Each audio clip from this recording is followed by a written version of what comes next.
The listener may reasonably suppose that the hotspot pronoun in this book will be they, given the controversies over its usage as singular. However, I and me are quite full of the dickens if you know where to look. In terms of how they fit into the way English works, I and me are what one might call a hot mess. It's always all about them. I sucks the air out of the room. In fact, if the first person singular were a musical, it would be called Leave It to Me. Except there actually was a musical with that title, and it had little to do with pronouns. Thus, our musical would have to be called Leave It to I. It was in 1938 with music by Cole Porter. It was about a diplomatic trip to the Soviet Union. You kind of had to be there. I have a cast album of it in German. Why one German staged Leave It to Me at all, and two called it Vodka Cola are both unknown to me. To wit, I is always being different. The first person singular is a tangle with irregularities, kinks, things you just have to know, of the kind that make you thankful to have learned the language natively. For example, note, they are bald cooks, aren't they? He is a bald cook, isn't he? You are a bald cook, aren't you? I am a bald cook, amn't I? Well, it should be amn't, no? But instead we say aren't I, which makes no sense.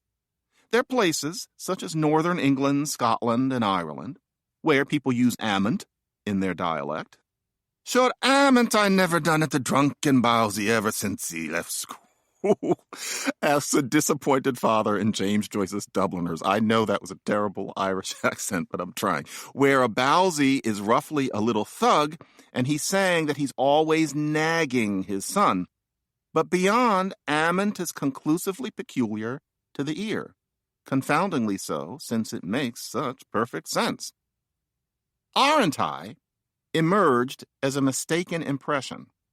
Many centuries ago, amn't was as ordinary and widespread as reason would lead us to assume it would have been. But a word like that one is used a lot, and heavily used words and expressions in a language have a way of getting distorted. Often becomes often. Probably becomes probably. And amn't came to be pronounced aunt, which was spelled A-N''T. However, this was across the pond from the United States, where often an R after a vowel is written but not pronounced, as in ka for car and paka for Parker. All people there have that whispery tone, of course. This can lead to a sense that if a vowel is hanging at the end of a word, there's always a missing R after it. In American dialects, like in some of New England, this is why some people say saw it for saw it. That sense that if you pronounce car as ka, then the word saw must, on some real level, be sar. This is what happened with aunt. A notion crept in that if you wrote it, it would be aren't. Thus, people started writing it that way. But then, seeing this on the page, people actually started saying aren't.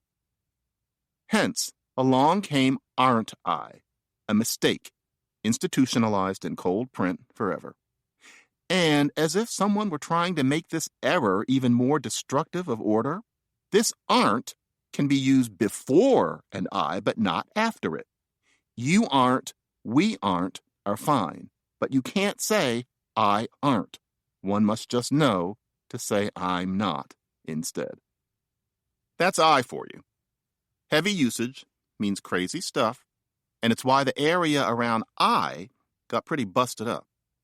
This is even more the case with I in Black English.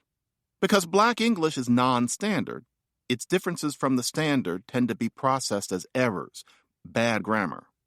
But actually, what can seem like mere flouts of rules are often just alternate rules that are more complex than standard Englishes, rather than less.